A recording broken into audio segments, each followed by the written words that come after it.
This is the mailman delivered the Oscillation motor. There's a part number on it, the 788ER7. There's another part number on it, a 6375700.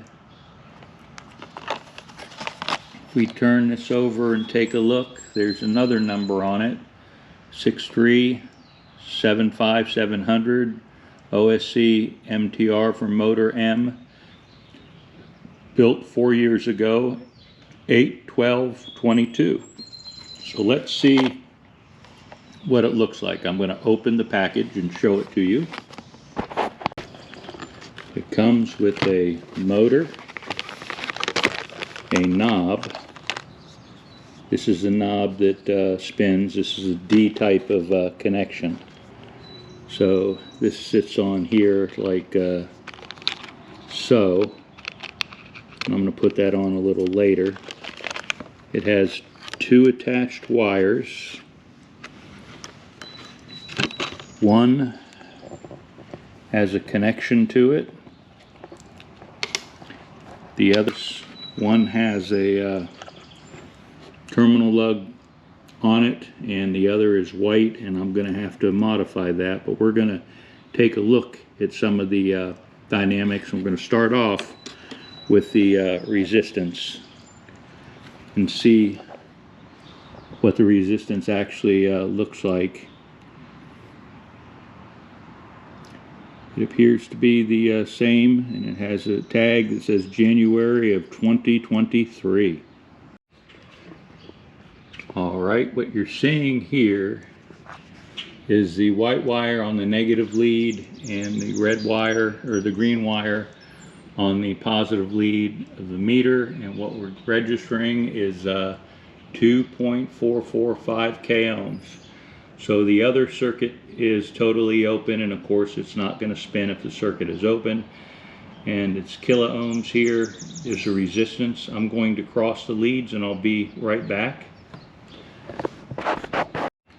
And you can tell that the resistance is basically the same, 2.4 kilo ohms. It's 2 milliohms difference, but that's either, most likely it's the meter, but it's a motor, and so you're seeing across the windings. Alright, so I'm going to go ahead and install that and show you what I'm doing. Okay, we caught the resistance of this. I think it was 2.4 k ohms.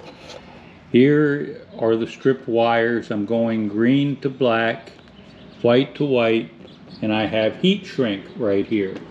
Okay, green to black, white to white with heat shrink, and I'm going to solder this to the original connector so it fits in the wire harness.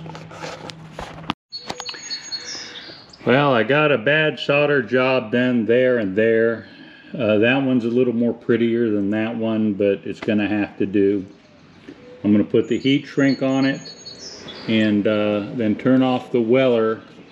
I got tips coming in for this. It's an EC 2002 Mary M, and I'm going to heat shrink these over the interfaces and then test out the unit.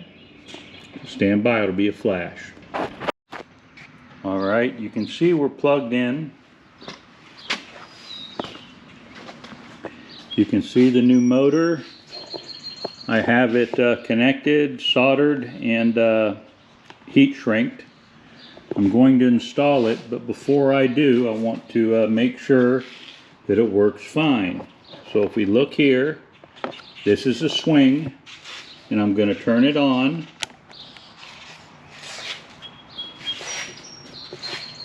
Oops, it's not swinging because you got to turn the main power on.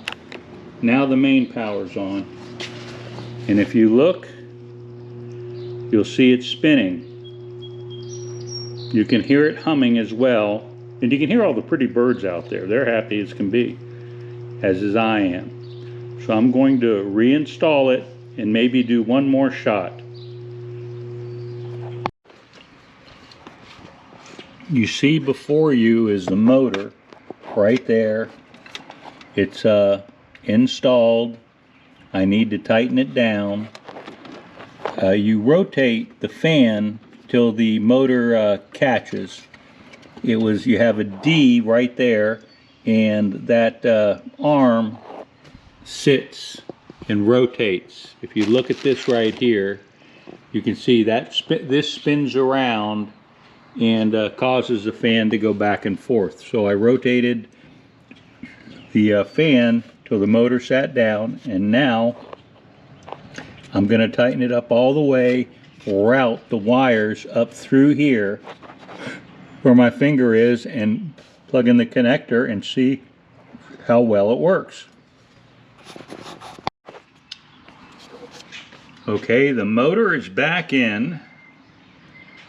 I've turned the power on to the unit and now the swing. And let's see what it does. You notice what it's doing right there? It's going one direction. You should be able to hear the hum.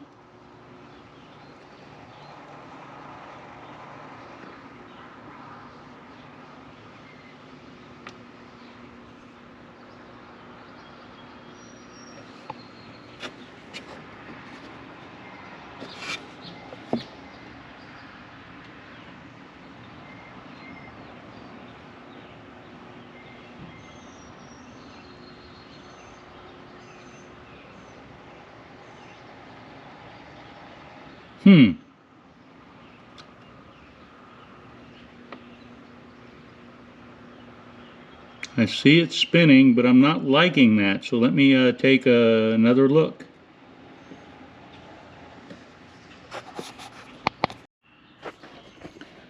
Kinda hate saying this, but I can't quite figure this out. I'm gonna come in here and try and use the camera to see what I can't see, because as this goes, it should spin and rotate as it does this. We'll see how good that works. Alright, I've oriented the motor so this slot right here where I'm touching my finger is going basically vertical to where it goes. As you look up between, there's a slot, and the slot goes perpendicular just like this. As the slot moves, the fan vents move as well. So that's how I'm going to try and configure it right now, and we'll see just how well that works. Alright, it took extra work here. I'm going to have to tie this up and away, tomorrow, but there's a slot that runs straight and back that you have to set the wheel into. If you take a look, you'll see that that wheel is perpendicular and perfect, as is the motor. And I'm going to turn this on right now so you can see how it actually moves. Here we go. It's on. You can see the fan moving one direction, then back the other way,